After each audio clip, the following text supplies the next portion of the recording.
detém no caminho dos pecadores, nem se assenta na roda dos escarnecedores. Antes tem o seu prazer na lei do Senhor, e na sua lei medita de dia e de noite. Pois será como árvore plantada junto o ribeiro de água, a água a qual dá o seu fruto no seu tempo. As suas folhas não caiam, e tudo quanto fizer prosperará. Não são assim os ímpios, mas são como a moinha que o vento espalha. Por isso, os ímpios não subsistirão no juízo, nem os pecadores na congregação do justo, porque o Senhor conhece o caminho dos justos, porém o caminho do ímpio perecerá. Amém? Amém, Jesus. Glória a Deus. Então, o que eu entendo aqui dessa palavra é que aqui fala a respeito do caminho do justo e do caminho do ímpio, né? Então, Deus fala aqui que bem-aventurado o homem que não anda segundo o caminho dos ímpios, nem se detém no caminho dos pecadores, nem se assenta na roda dos escarnecedores. Amém? Glória a Deus. Glória a Deus. Aleluia, Jesus. E sabemos que aqueles que servem a Deus são os bem-aventurados, porque eles têm promessa de Deus, né, de alcançar a terra prometida. E essa terra prometida não é aqui nessa terra, né, mas a terra prometida é lá no céu. As mansões celestiais, o qual o Senhor está preparando para aqueles que são justos, para aqueles que são fiéis a Deus e que não se sentam na roda dos escarnecedores. Aleluia! Aleluia, Jesus, glória a Deus. Porque os escarnecedores, a palavra de Deus fala aqui que é os ímpios, né? Os ímpios, eles escarnecem da palavra de Deus, eles escarnecem até mesmo dos justos, o qual o Senhor já separou para viver uma vida de santidade. Aleluia. E muitas vezes, quando Deus usa o servo dele para passar uma mensagem para o ímpio fala que não acredita, porque é um comedor de feijão e que Deus não vai usar um comedor de feijão dessa terra. Né? Mas o Senhor, ele já separou. Ele fez uma separação entre o justo e o ímpio. Aleluia, Jesus. Aleluia, Jesus, glória a Deus. E o justo, a palavra de Deus diz que ele é como uma árvore plantada na beira do ribeiro, o qual suas folhas não murcham e dá os seus frutos no devido tempo, no tempo certo. Aleluia, Jesus, glória a Deus. Então, o servo de Deus, muitos já nascem na presença de Deus, né? Como a missionária, outros irmãos já nasceram na presença de Deus, né? E outros, depois, com o tempo, é que a palavra chega até ele, e aí ele conhece a palavra, e através da palavra de Deus, o Espírito Santo convence aquela pessoa para que ele aceite Jesus como seu único suficiente Salvador e começa a andar nos caminhos do Senhor. Aleluia, Jesus. E ali, ele começa a andar na presença de Deus, e ali começa a fazer a vontade do Pai, começa a orar, começa a buscar a presença do Senhor, e ali ele vai para o jejum, ali ele desce na oração, e ali ele começa a se entregar ali uma entrega total para o Senhor, e ali o Senhor acha graça nele, e o Senhor começa a usar. O Senhor ele começa a dar dons espirituais para que ele venha se desenvolver na obra e que ele venha ser como uma árvore frutífera, plantada na beira do ribeiro, qual ela dá o seu fruto no tempo certo. Aleluia, Jesus, glória a Deus. Mas sabemos que quando tem uma árvore que ela é seca, ninguém vai jogar pedra naquela árvore, porque a ela é seca, a árvore não tem folha e muito menos fruto, né? Quem que vai jogar pedra numa árvore seca, né? Mas como a árvore, ela está plantada na beira do ribeiro ali, que ela floresce ali, ela começa ali a dar frutos para o reino do céu, aí é onde vem as pedradas,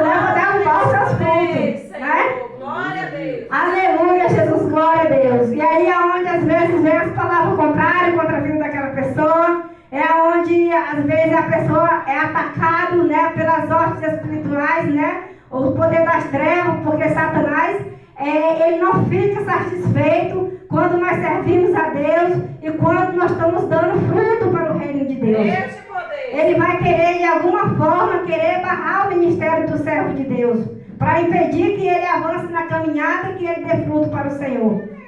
Mas é onde a gente tem que ser perseverante, né, e ter visão espiritual, saber que o que Deus preparou para nós lá no céu é bem maior do que tudo que tem nessa terra. É verdade. Bem maior e melhor, né? Porque a mansão celestial é um lugar onde as cidades são de ouro, as ruas são de cristal, né? E é tudo lindo, maravilhoso. É um lugar onde não vai ter choro, é um lugar onde não vai ter dor, lá não vai ter sofrimento, lá não vai ter angústia, lá não vai ter nem trabalho para nós trabalhar, não, para se cansar, só adoração ao Senhor. Aleluia, Jesus, glória a Deus, né?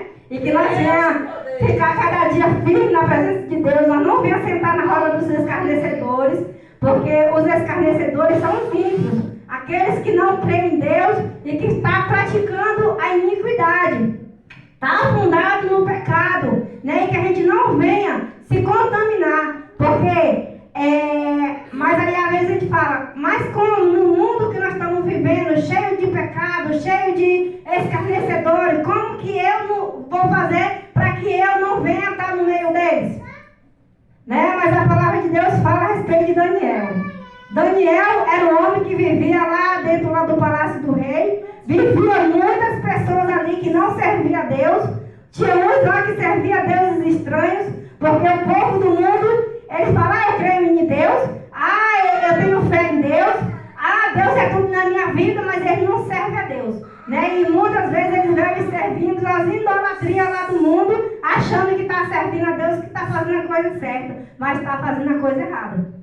E Daniel estava lá no meio desse povo, né? Dessa forma, só que Daniel era um homem, um servo de Deus, era um homem de oração, e a palavra de Deus diz que ele orava 3 vezes ao dia. 3 vezes ao dia ele entrava para dentro do seu quarto, abria a janela ali que dava ali de frente para Jerusalém, e ali ele começava a louvar a Deus, orar, adorar o Senhor, e ali ele não se misturava com aqueles outros povos, né? E ali é porque ele tinha o Espírito Santo de Deus, porque o Espírito Santo de Deus é que vai fazer a diferença nas nossas vidas. Nós podemos estar no meio de uma multidão de gente lá que é ímpio, escarnecedor, mas se nós tivermos a presença do Espírito Santo de Deus, nós vamos ser a diferença, porque a luz do Espírito Santo, ela vai brilhar sobre a vida do servo de Deus e ele vai ser visto de uma forma diferente. Aleluia, Jesus, glória a Deus, né? Porque ele vai estar lá no meio da multidão, lá no meio dos escarnecedores, mas não fazendo o que eles estão fazendo, não pecando, mas estão lá levando a palavra do Senhor para eles, para que eles venham se convertir nos seus maus caminhos e que eles venham ser como uma árvore plantada na beira do ribeiro. Aleluia, Jesus, glória a Deus, né? Então Daniel, ele vivia lá, né? Hoje é um culto de oração. Daniel era como uma árvore, né, plantada na beira do ribeiro, era um servo de Deus, ele era justo, era separado dos ímpios e ele tinha uma promessa sobre a vida dele. Aleluia, Jesus. E por ele ser um homem de Deus, teve conspiração contra a vida de Daniel, né? E ali conspiraram contra a vida de Daniel, porque Daniel já tinha sido alguém que tinha sido já escolhido pelo rei para que tomasse posse de um cargo para ser o governador. E os outros ali não gostaram de Daniel ser o escolhido do rei, porque eles que queriam ser o escolhido. Mas quando Deus escolhe alguém, aleluia, não tem quem possa, né, tirar ele do caminho, tirar da posição, porque eles conspiraram contra Daniel, né, foram pegar até a palavra de Deus aqui para ir de encontro a Daniel, fizeram um decreto lá que quem orasse a Deus dentro de 30 dias, ele ia ser jogado na cova dos leões. E Daniel, sabendo desse decreto, Daniel, ele não se curvou ao homem, ele não se curvou às idolatrias, mas ele foi fiel a Deus e ele foi orar no seu quarto. E ali aqueles homens ficaram observando se Daniel ia orar. E ali eles pegaram Daniel orando, né, ao Senhor. E ele falou, agora Daniel, nós te peguemos. Por quê? Porque tu está orando por teu Deus. Tem um decreto que dentro de 30 dias, ninguém podia orar para um outro Deus que não fosse para os deuses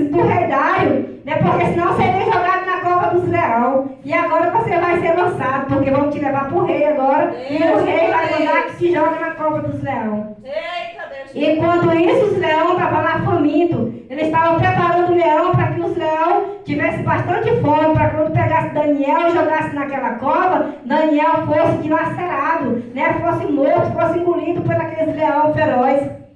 Só que quando chegou diante do rei Dário, que eles apresentaram Daniel para o rei Dário e falaram que Daniel tinha sido pego orando para o Deus de Israel, que é o nosso Deus, e ali eles falaram que ia jogar ele na cova dos leões.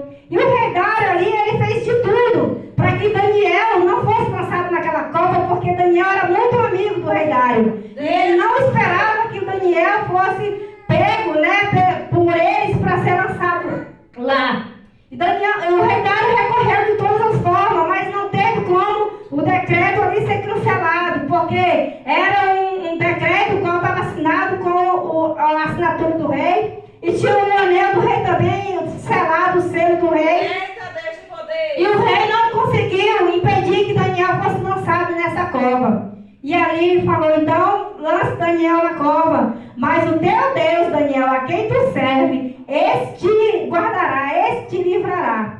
E aí lançaram Daniel na cova dos leões. Mas quem estava lá dentro daquela cova dos leões? O leão da tribo de Judá. O Deus Todo-Poderoso, Criador dos céus e da terra. Ele permitiu que Daniel fosse lançado sobre aquela cova. Mas ele foi junto com Daniel, para que Daniel ficasse tranquilo naquele lugar. E Deus fechou a boca do leão e fechou a cova também, né? Porque se ele fosse engolido, ali a cova já estava aberta, né?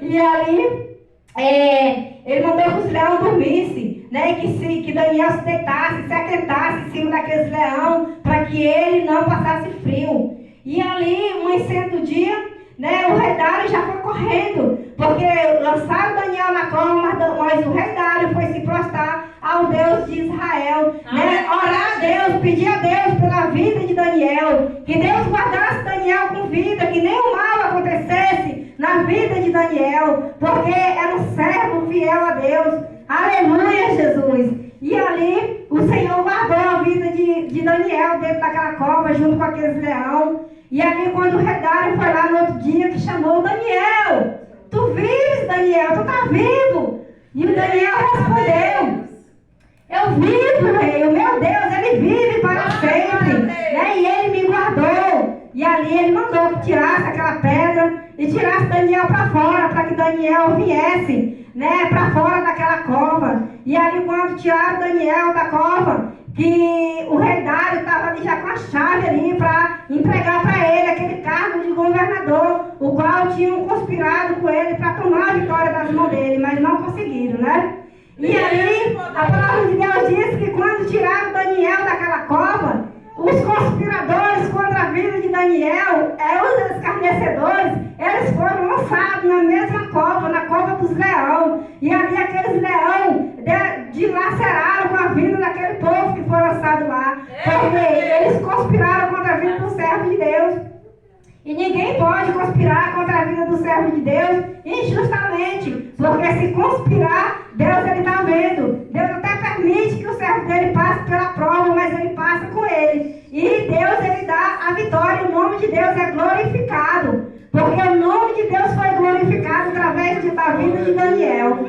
E aquele decreto ali, foi depois ali o rei Dário falou, agora ninguém vai servir mais um outro Deus, o qual não seja o Deus de Daniel. Né? Porque o Deus de Daniel, esse sim, ele vive, né? E é a ele que vamos adorar. Aleluia.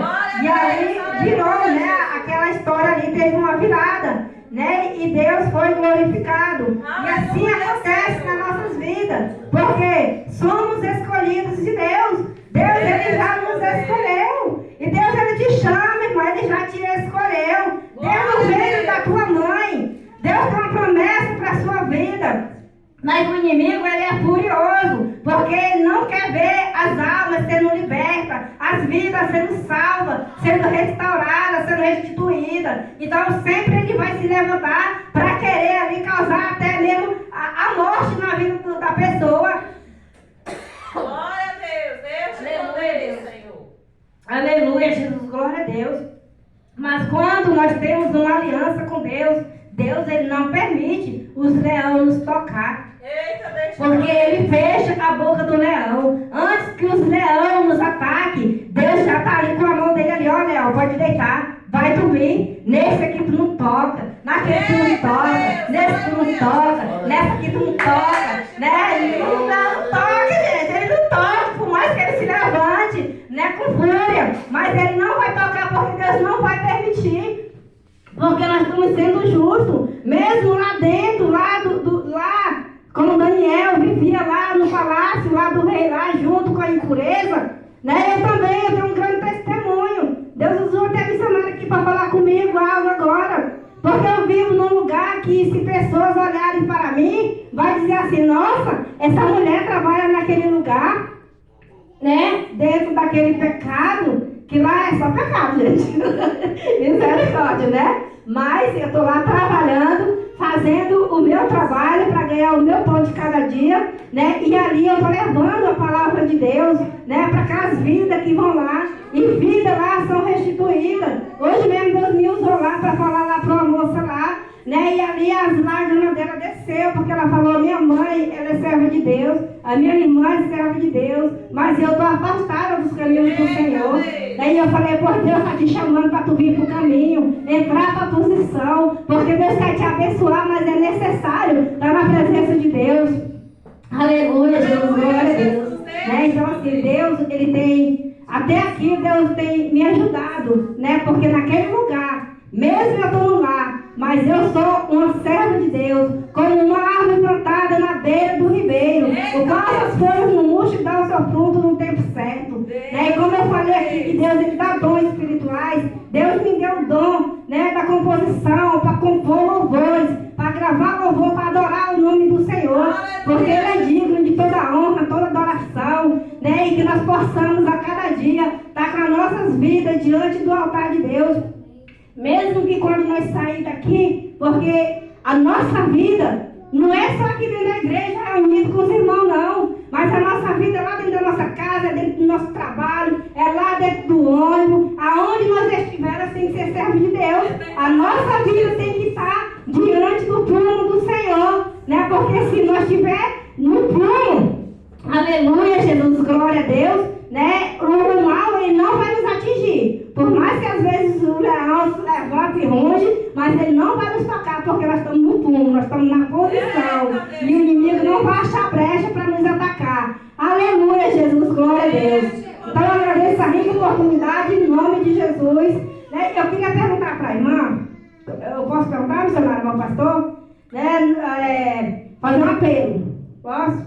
No dia, irmã, que a gente orou por você aqui, no primeiro dia, o Senhor falou comigo, né? Mas eu não falei nada, porque eu cheguei agora, a pastora, uma missionária que está na frente da oração, né? Então só cheguei para ajudar, e aí eu não quis abrir minha boca. Mas quando a gente não abre a nossa boca, o Senhor ele cobra de nós, né? E por isso eu vou fazer um apelo para você. Se você quer fazer uma aliança com Deus, o Deus de Israel, o Todo-Poderoso, porque Ele tem nas suas mãos a chave da morte e do inferno. E quando Ele está no comando, nenhum poder das trevas pode prevalecer na vida do justo. Aleluia, Jesus, glória a Deus. Né? Aí é com você e Deus. Né? Se você quer aceitar Ele como seu único, suficiente, Salvador, para que Ele tome o controle. Né? Porque enquanto nós estamos lá no mundo, o inimigo está lá, pintando e guardando, fazendo a forma que Ele quer. Mas quando nós entramos na presença de Deus, que o Senhor está na nossa vida, aí Satanás ele tem que bater retirada. Amém? Glória a Deus, aleluia. E eu vou entregar essa rica oportunidade para a missionária, agradecer a Deus, né? E aí